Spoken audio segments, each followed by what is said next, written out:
கர்த்தருடைய பரிசுத்த நாமத்துக்கு கனமும் மகிமையும் உண்டாகட்டும். இந்த வாக்குத்தத்த ஆராதனையில் வந்திருக்கிற உங்களையும், இந்த ஒளிப்பதிவு மூலமாக பார்த்து கொண்டிருக்கிற யாவரையும், இந்த சத்தத்தை கேட்டுக்கொண்டிருக்கிற உங்களையும் கர்த்தர் தாமே ஆசீர்வதிப்பாராக. இந்த நாளிலும் இந்த ஆகஸ்ட் மாத வாக்குத்தத்த ஆராதனை நம்ம யாவரும் கூடி வந்திருக்கிறோம். ஒவ்வொரு மாதமும் முதல் நாளில் இந்த வாக்குத்தத்த ஆராதனை நாம் யாவரும் கூடி வருகிறோம். உண்மையாகவே அது நமக்கு மிகவும் நன்மையும் ஆசீர்வாதமாக இருக்கிறது. காரணம், நாம் கர்த்தருடைய சமூகத்திலிருந்து நாம் ஒவ்வொரு மாதமும் துவங்குகிறபடியால் கர்த்தர் அந்த மாதம் முழுவதுமாக நம்மை அவருடைய வழிகளில், அவருடைய பிரசன்னத்தில், அவருடைய மகிமையில் நம்மை அவர் நடத்தி கொண்டிருக்கிறார். அல்லேலூயா. ஆகையினால இந்த 8வது மாதமாகிய இந்த ஆகஸ்ட் மாதத்திலும் கர்த்தருடைய சமூகத்திலிருந்து நம்ம துவங்குகிறோம். கர்த்தர் இந்த மாதம் முழுவதுமாக நம்மை நடத்துவாராக. இந்த ஆராதனைக்காக தேவ சமூகத்தில் காத்திருந்து தேவனாய் கர்த்தருடைய வார்த்தைக்காக தியானித்த போது கர்த்தர் தம்முடைய ஜனங்களுக்கு தந்திருக்கிற வேத பகுதியை நம்ம வாசிப்போம். ஏசாயா தீர்க்கதரிசன புஸ்தகம் 29ஆம் அதிகாரத்தை வேதத்தில் எல்லாம் திருப்பிக் கொள்ளலாம். ஏசாயா தீர்க்கதரிசன புஸ்தகம் 29ஆம் அதிகாரம் 14ஆம் வசனத்தை நாம் வாசிக்கலாம். ஆதலால்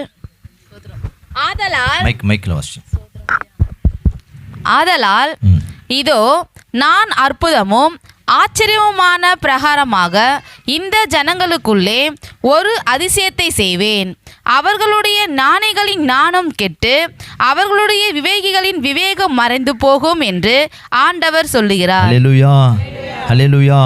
கர்த்தருடைய பரிசுத்த நாமத்துக்கு மகிமை உண்டாகட்டும்.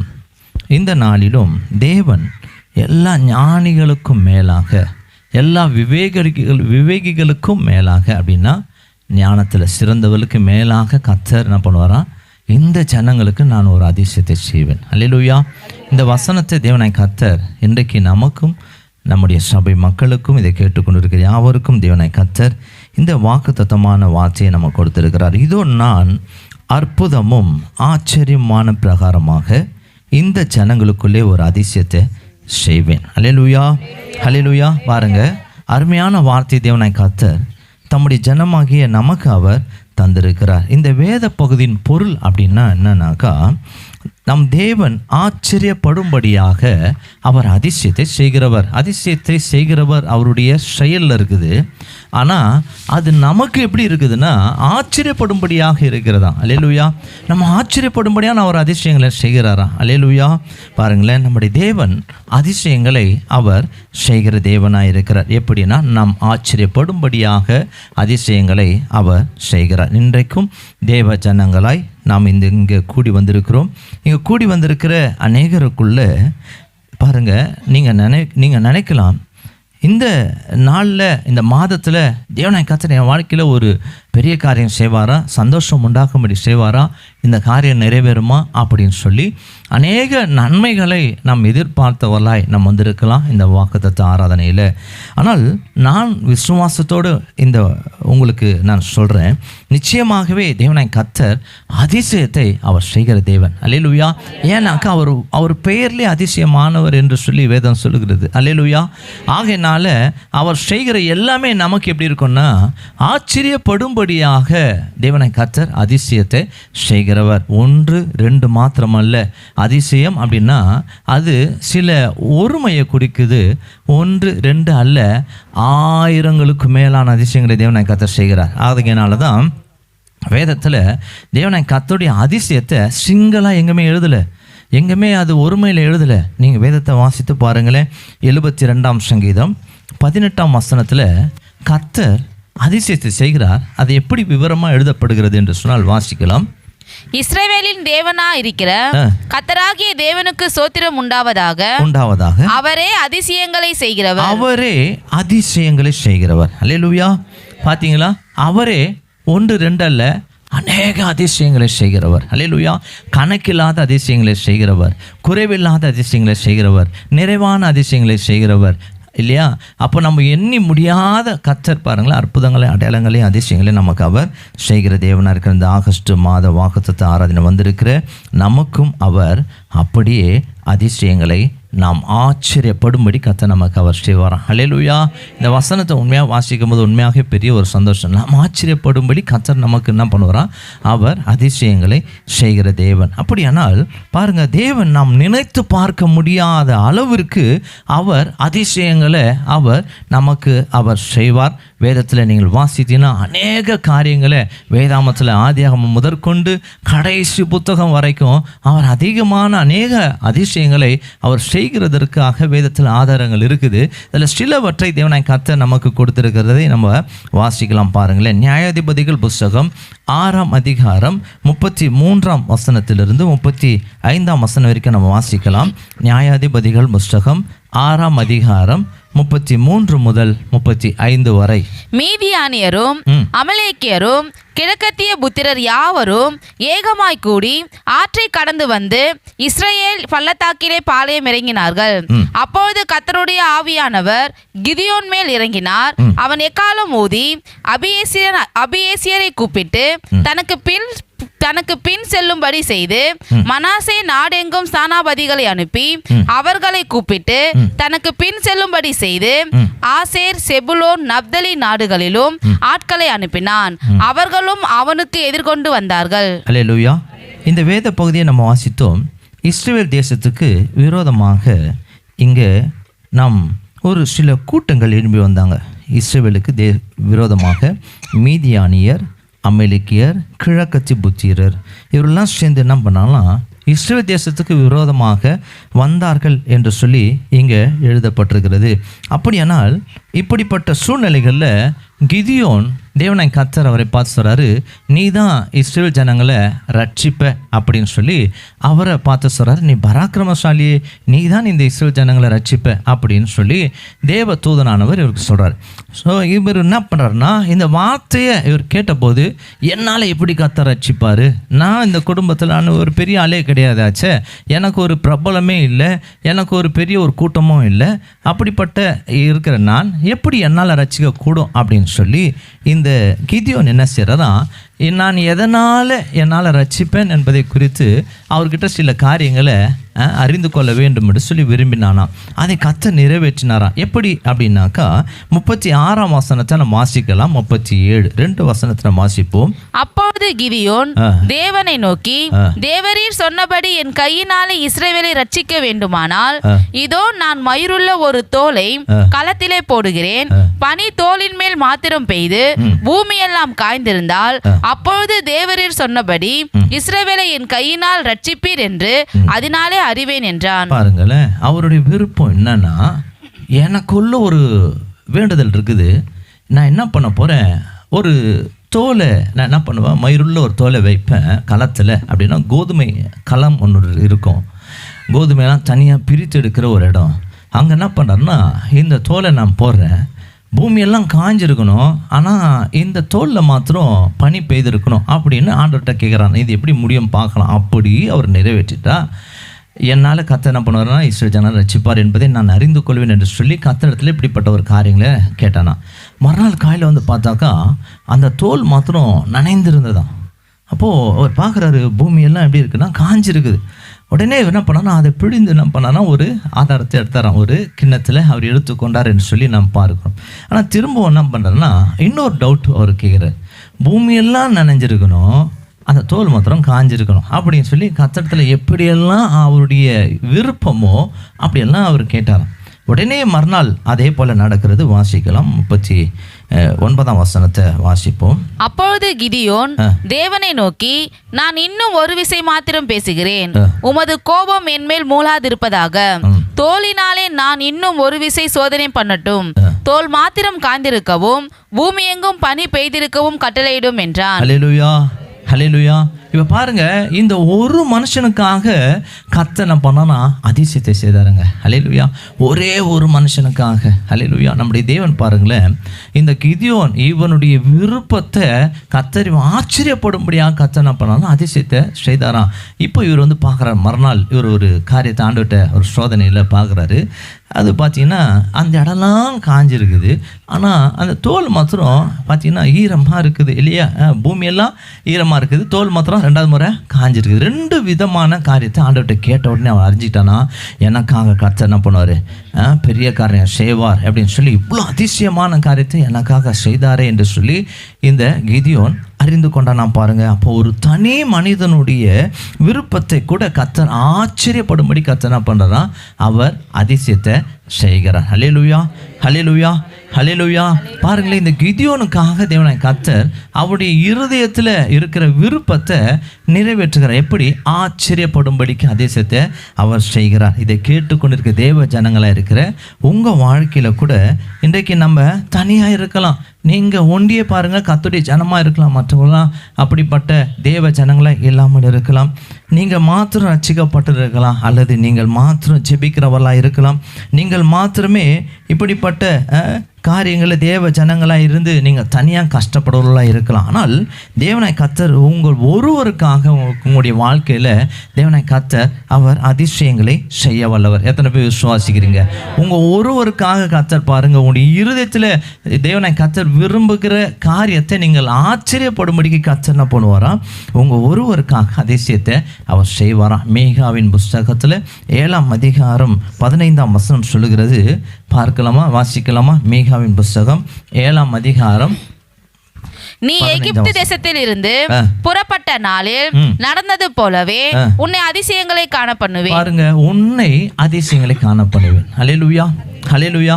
இன்றைக்கு தேவ ஜனங்களாக இருக்கிறோம். நம்மை தேவனாய் கர்த்தர் உண்மையாகவே உங்கள் தனிப்பட்ட வாழ்க்கையில் உங்களுடைய நீங்கள் பாருங்கள், இது ரொம்ப ஆச்சரியமாக இருக்குது. உங்கள் தனிப்பட்ட வாழ்க்கையில் தேவனாய் கர்த்தர் உங்களுடைய இருதயத்தினுடைய வேண்டுதலை தேவனாய் கர்த்தர் எப்படி நீங்கள் ஆச்சரியப்படும்படிக்கு அதை அதிசயமாக செய்வாராம். அல்லேலூயா. எவ்வளோ பெரிய தேவன் பாருங்களேன். இந்த கிதியோன் வாழ்க்கையில் கூட எல்லா ஜனங்களுக்கும் தெரியாது, இந்த கிதியோனுக்கு மாத்திரம் தான் தெரியும் கர்த்தர் என்னை கொண்டு ரட்சிப்பார் என்று சொல்லி. ஏன்னா அவனுக்கு தான் கர்த்தர் என்ன பண்ணாரா, ஆச்சரியப்படும்படி கர்த்தர் அதிசயத்தை செய்தார். அதே போல தான் கர்த்தருடைய ஆவியானவர் மேலே வந்து இறங்கினார்.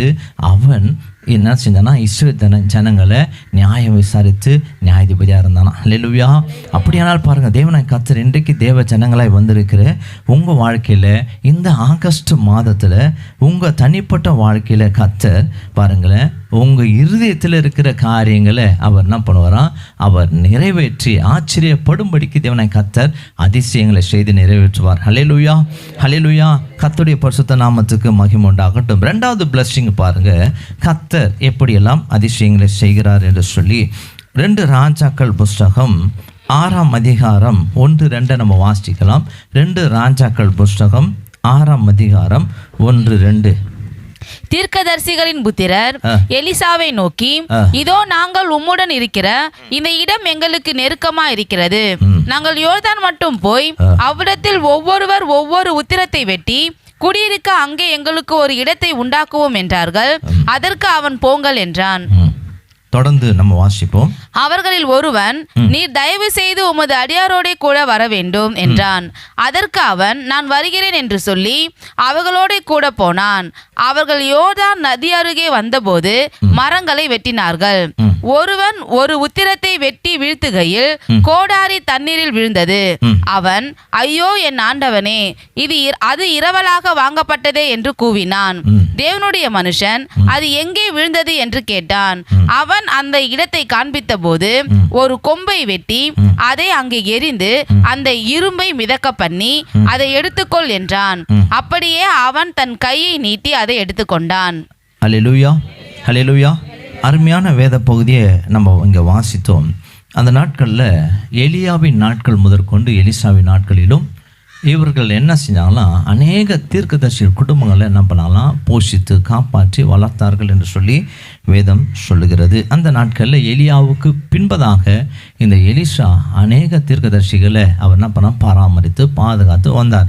இந்த நிலைமையில் அந்த கூட்டங்கள் பெருகின போது இவங்களுக்கு இடங்கள்லாம் என்ன பண்ணிச்சா பார்த்திங்கன்னா நெருக்கமாக இருக்குது. உடனே இவர்கள் அந்த தீர்க்கதரிசிகளுடைய கூட்டம் என்ன வந்தாங்களா, இந்த எலிசாட்டத்தில் வந்து, ஆண்டவனே நம்ம இருக்கிற இடம் ரொம்ப நெருக்கமாக இருக்குது, ஆகையினால நம்ம ஒரு காரியத்தை நம்ம செய்யணும் அப்படின்னு சொல்லி கேட்டாங்களாம். என்ன செய்யணும் அப்படின்னும் போது நமக்கு இடத்த கொஞ்சம் விசாலமாக்குவோம் அப்படின்னு சொல்லி இடத்த சூஸ் பண்ணுறாங்க. எங்கே பண்ணுறாங்கனாக்கா யோர்தான் நதி ஓரமாக இருக்கிற அந்த இடத்துல அப்படியே தண்ணி ஓரமாக நம்ம ஒரு இடத்த கூடாரத்தை அமைச்சிக்குவோம் அப்படின்னு கேட்கும் போது சரி போங்க அப்படின்னு சொல்லி ஒரு உத்தரவு கொடுக்குறாரு. ஆனால் அதில் சில பேர் என்ன பண்ணால் நீங்களும் என் கூட வாங்க அப்படின்னு சொல்லி என்ன செய்ய எல்லாம் போய் என்ன பண்ணாலாம் கோடாரி எடுத்துக்கொண்டு அந்த யோர்தான் நதியோரமாக இருக்கிற எல்லா மரங்களையும் வெட்டினார்கள். அப்படின்னா என்ன சொல்கிறதுன்னு எல்லாம் ஒர்க் பண்ணாங்க. அல்லேலூயா, எல்லாம் வேலை செய்கிறாங்க. அப்போது அந்த கூடாரங்களை அமைக்க எல்லா தீர்க்கதரிசி புத்திகளும் என்ன பண்ணுறாங்கன்னா அவர்கள் மரங்களை வெட்டும்படி அவர்கள் என்ன செஞ்சாங்கன்னா வேலை செய்தார்கள். இப்படி வேலை செய்து கொண்டே இருக்கும்போது ஒருவர் என்ன பண்ணுறாருன்னா ஒரு மரத்தை அந்த மரத்தூணை வெட்டும்படி அவர் ஓங்கி என்ன பண்ணுறாரா அதை வெட்டுறாரு. இவர் கையிலேருந்து என்ன பண்ண கோடாரி அது எகிரி அந்த யோர்தான் நதியில் போய் விழுந்துருச்சு. உடனே இவர் என்ன பண்ணுறாரா இவர் ஐயோ நான் என்ன பண்ணிட்டேன், இது என்னது இல்லை, இது இரவலாம் வாங்கிட்டு வந்தால் நான் என்ன பதில் சொல்லுவேன் அப்படின்னு சொல்லி இவர் என்ன பண்ணுறாரா கதறாரு. உடனே அங்கே எலிசாவை அழைத்து இந்த மாதிரி இந்த நான் வெட்டின அந்த கோடாரி விழுந்துச்சு தண்ணியில், நான் என்ன பண்ணுவேன்னு தெரியல, அது காது உள்ளே போயிடுச்சு அப்படின்னு இந்த எலிசா கிட்ட சொன்னபோது அது எங்கே விழுந்துச்சு அப்படின்னு அவர் கேட்குறாரு. உடனே அந்த இடத்த காண்பித்த போது அவர் என்ன பண்ணுறாரா ஒரு கொம்பை சாதாரணமாக பாருங்கள், சிம்பிளாக ஒரு காரியத்தை தேவன் இப்படி தான் நம்ம வாழ்க்கையிலும் செய்வார். ஒரு கொம்பை வெட்டி என்ன பண்ணுறான் இவர் ஏதோ பண்ணுறது தான் நினச்சிருப்பார் அவர். அந்த கொம்பை வெட்டி அப்படி என்ன பண்ணுறாரா அந்த இடத்துல கரெக்டாக அப்படி போட்ட உடனே இரும்பு மேலே வந்துச்சாங்க. அல்லேலூயா, அல்லேலூயா. இது ஏதோ ஒரு புஸ்தகத்தில் இருக்கிற கதை போல் இருக்குது, ஆனால் உண்மையாகவே இது மேலே மிதக்குச்சு. அப்படியானால் ஒரு நாளும் இது நடக்காத ஒன்று. இரும்பு எங்கன்னா தண்ணியில் மிதக்குமா? மிதக்கவே மிதக்காது இல்லையா? ஒரு கல்லை நீங்கள் போட்டால் கூட அது உள்ளே போயிடும். ஆனால் இரும்பு கோடாரி எவ்வளோ வெயிட், அது என்ன பண்ணுமா, அது மிதக்கவே மிதக்காது. ஆனால் தேவனாய் கர்த்தருடைய இந்த தாசம் செய்தனால இங்கே மிதக்க செய்தது. காரணம் ஏன் அப்படின்னா அது வெயிட்டு, ஆனாலும் இந்த கட்டையானது அதை மிதக்க செய்ததான். அல்லேலூயா. இதுக்கு பின்பதாக ஒரு பெரிய ஒரு சரித்திரம் இருந்தாலும் நம்ம இதில் நம்ம என்ன செய்கிறோம் அப்படின்னா கர்த்தர் ஒரு அதிசயத்தை நமக்கு என்ன செய்கிறாரா அவர் நினைத்து பார்க்க முடியல இல்லையா?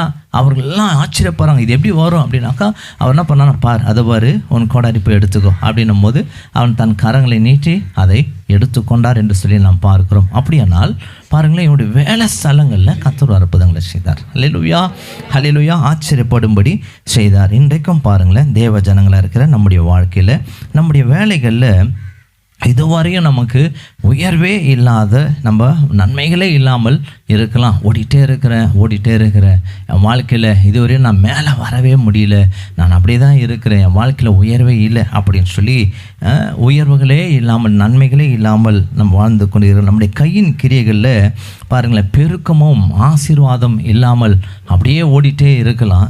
சில பேருடைய வாழ்க்கையில் பாருங்கள் தொழிலில் அல்லது அவனுடைய கையின் பிரயாசத்தில் ரொம்ப அடிமட்டமாக கீழே தான் இருக்கிறேன் அப்படின்னு சொல்லி நீங்கள் தேவ ஜனங்க நீங்கள் வாழ்ந்து கொண்டு இருக்கலாம். ஆனாலும் தேவனை கர்த்தர் உங்கள் வேலைகளில் உங்கள் தொழிலில் உங்களுடைய கையின் பிரயாசங்களில் கர்த்தர் நம்மை மேலே வரும்படி செய்வார், எழும்ப பண்ணுவார். அல்லேலூயா. நம்ம எழும்ப பண்ணுகிற தேவன் முடியாது அப்படி தான் நம்ம நினைப்போம், ஆனால் கர்த்தரால் முடியாத ஒன்றுமே இல்லை. அல்லேலூயா. வேதம் சொல்லுகிறது லூக்கா 1:37 சொல்லி தேவனாலே கூடாத காரியம் ஒன்றுமே இல்லை. அல்லேலூயா, அல்லேலூயா. அதற்காக தான் ஒரு பூமிக்கு வந்தார். அவருடைய சிலுவையானது பாருங்கள் அந்த மரமானது நம்மளை என்ன பண்ணுச்சான் இது வரைக்கும் நீதிமான மாற்றி இருக்குது, மேலே கொண்டு வந்துச்சு. அல்லேலூயா. இனிமேலும் மேலே கொண்டு போக அவர் வல்லமையுள்ள தேவனாக இருக்கிறார். அல்லேலூயா, அல்லேலூயா. ஆகையினால பாருங்களேன் தேவனை கர்த்தர் நம்ம என்னதான் அடிமட்டத்தில் நீங்கள் இருந்தாலும் கர்த்தர் நீங்கள் ஆச்சரியப்படும்படி உங்களுடைய கையின் பிரயாசங்களில் உங்களுடைய வருமானத்தில் உங்களுடைய தொழிலில் உங்களுடைய வேலையில் நீங்கள் மேலோங்கி வரும்படி செய்வார். அல்லேலூயா. நீங்கள் மேலே எல்லாருக்கும் மேலே மிதக்கும்படி செய்வார், அப்படின்னா மேலே எழும்பும்படி கர்த்தர் பண்ணுவார். அல்லேலூயா.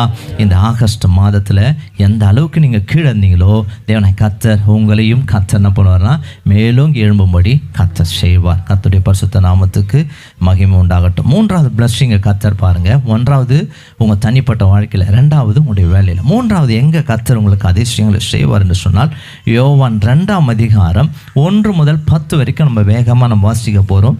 இது குடும்பத்தில் வாசிப்போம். மூன்றாம் நாளிலே கலிலேயாவில் உள்ள கானா ஊரிலே ஒரு கல்யாணம் நடந்தது. இயேசுவின் தாயும் அங்கே இருந்தாள். இயேசுவும் அவருடைய சீஷரும் அந்த கல்யாணத்துக்கு அழைக்கப்பட்டிருந்தார்கள். திராட்சை ரசம் குறைவுபட்ட போது இயேசுவின் தாய் அவரை நோக்கி, அவர்களுக்கு திராட்சை ரசம் இல்லை என்றாள். அதற்கு இயேசு, ஸ்திரீயே, எனக்கும் உனக்கும் என்ன? என் வேலை இன்னும் வரவில்லை என்றார். அவருடைய தாய் வேலைக்காரரை நோக்கி, அவர் உங்களுக்கு என்ன சொல்லுகிறாரோ அதன்படி செய்யுங்கள் என்றாள். யூதர்கள் தங்களை சுத்திகரிக்கும் முறைமையின்படியே ஒவ்வொன்று 2-3 குடம் தண்ணீர் கொள்ளத்தக்க 6 கற்சாடிகள் அங்கே வைத்திருந்தது. இயேசு வேலைக்காரரை நோக்கி, ஜாடிகளிலே தண்ணீர் நிரப்புங்கள் என்றார். அவர்கள் அவைகளை நிறைய நிரப்பினார்கள். அவர் அவர்களை நோக்கி, நீங்கள் இப்பொழுது மொண்டு பந்தி விசாரிப்பு காரிடத்தில் கொண்டு போங்கள் என்றார். அவர்கள் கொண்டு போனார்கள். அந்த திராட்சரசம் எங்கே இருந்து வந்ததென்று தண்ணீரை மொண்ட வேலைக்காரருக்கு தெரிந்ததே அன்றி பந்தி விசாரிப்புக்காரனுக்கு தெரியாததினால் அவன் திராட்சரசமாய் மாறின தண்ணீரை ருசி பார்த்தபோது மணவாளனை அழைத்து, எந்த மனுஷனும் முன்பு நல்ல ரசத்தை கொடுத்து ஜனங்கள் திருப்தி அடைந்த பின்பு ருசி குறைந்ததை கொடுப்பான், நீரோ நல்ல ரசத்தை இதுவரைக்கும் வைத்திருந்தீரே என்றான். அல்லேலூயா, அல்லேலூயா. இந்த அதிசயம் குடும்பத்தில் நடந்தது. அல்லேலூயா. ஏன்னா பாருங்க, அந்த குடும்பத்தின் நடுவில் நடந்தது. கல்யாண வீட்டில் இந்த அதிசயத்தை கர்த்தர் விளங்க பண்ணினார். அல்லேலூயா. ஆச்சரியப்படும்படி, எப்படி ஆச்சரியப்படும்படினாக்கா, வெறும் தண்ணீர், இது அவர் தொடலை, அவர் எதுவுமே பண்ணலை. ஆனால் வெறும் தண்ணீரை பாருங்களேன், வேலைக்காரங்களை எடுத்துன்னு வந்து வெயினாரு, கற்சாடிகளை வெயி அப்படின்னாரு. கற்சாடிகளை எடுத்துன்னு வந்து வச்சாங்க. தண்ணீரை கொண்டு வந்து அதில் ஊற்று அப்படின்றாரு. எல்லாம் அந்த தண்ணீரை ஊற்றுறாங்க. எத்தனை போய் கொடுன்றாரு. இவங்களுக்கு ஆச்சரியமாக இருக்கு, என்னடா இது, நம்ம தான் கண்ணெடுக்கோம், என்ன பண்ணோம், தண்ணீரை எத்தனை வந்து ஊற்றணும், இது ஏதோ சொல்கிறாரு அப்படின்னு சொல்லி எத்தனை போகிறாங்க. போகிற வழியில் அது மாறிச்சுங்க. அல்லேலூயா, அல்லேலூயா. இவங்க அப்படி தான் நினச்சின்னா போகிறாங்க. போய் கொடுத்து பார்க்குறாங்க, வெறும் தண்ணி தான் அப்படின்னு சொல்லி இவங்க நினச்சிட்டு இருக்கிறாங்க. அவன் குடித்து பார்க்கும்போது, என்னங்க இது, இந்த மாதிரியான ஒரு திராட்சை ரசம் இப்போ எங்கேருந்து வந்துச்சு அப்படின்னு கேட்கும்போது, அவங்க திராட்சை ரசமா, காட்டு அப்படின்னு திராட்சை ரசமாக மாறிச்சது. அல்லேலூயா, அல்லேலூயா. அப்போ தான் இவங்களுக்கு தெரியும், இவ்வளோ ஆச்சரியமானவர் நம்மோடு கூட இருக்கிறார். அல்லேலூயா, அல்லேலூயா. பாருங்களேன், அவங்க குடும்பமே வெட்கப்பட்டு போன இடங்களில் ஆச்சரியப்படும்படி கர்த்தர் என்ன பண்ணாரோ அதிசயத்தை செய்தாருங்க. அல்லேலூயா. அவர் ரொம்ப துக்கமாக இருந்திருக்கும் அந்த குடும்பத்தார். ஆனாலும் அந்த குடும்பத்தின் மத்தியில் கர்த்தர் பாருங்க, அவர்கள் வெட்கப்பட்டு போகாதபடிக்கு அவர் என்ன பண்ணாராம், அவருடைய வாழ்க்கையில் ஆச்சரியப்படும்படி அவர்கள் அதிசயத்தை செய்தாராம். அந்த குடும்பமே எப்படி வந்தது பார்த்துக்கலாம், அப்புறம் பார்த்துக்கலாம், விசாரிச்சுக்கலாம், ஆனால் கர்த்தர் நமக்கு செய்துட்டார் அப்படின்னு சொல்லி அவர்கள் சந்தோஷப்பட்டிருப்பாங்க இல்லையா, மகிழ்ச்சியாய் மாறினார்கள். இன்றைக்கும் பாருங்களேன், நம்ம வாழ்க்கையில், நம்முடைய குடும்பத்தில் வெட்கப்பட்ட வாழ்க்கை வாழ்ந்து கொண்டு இருக்கிற எல்லா இடத்துலையும் நமக்கு ஒரு வேலை மனசோர்வான சூழ்நிலைகள், வெட்கப்பட்ட சூழ்நிலைகள் இல்லையா நம்ம அனுபவித்திருக்கலாம்.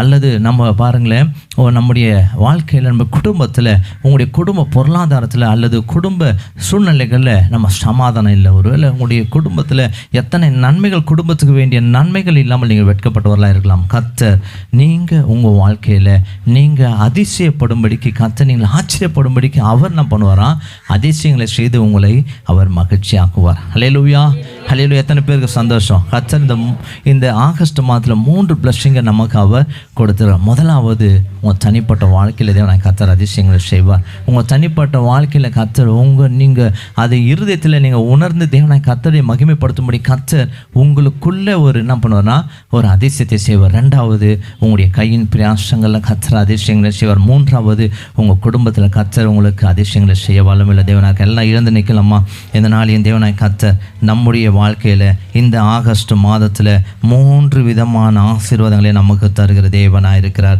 கர்த்தர் நம்மை அதிசயத்தை காண பண்ணுகிற தேவன். அல்லேலூயா. உங்கள் தனிப்பட்ட வாழ்க்கையில் நடக்க போகிற அதிசயத்தை நம்ம காண போகிறோம். உங்களுடைய வேலைகளில் கிடைக்க போகிற அதிசயத்தை நம்ம காண போகிறோம். உங்கள் குடும்பத்தில் நடக்க போகிற அதிசயத்தை நம்ம பெற்றுக்கொள்ள போகிறோம்.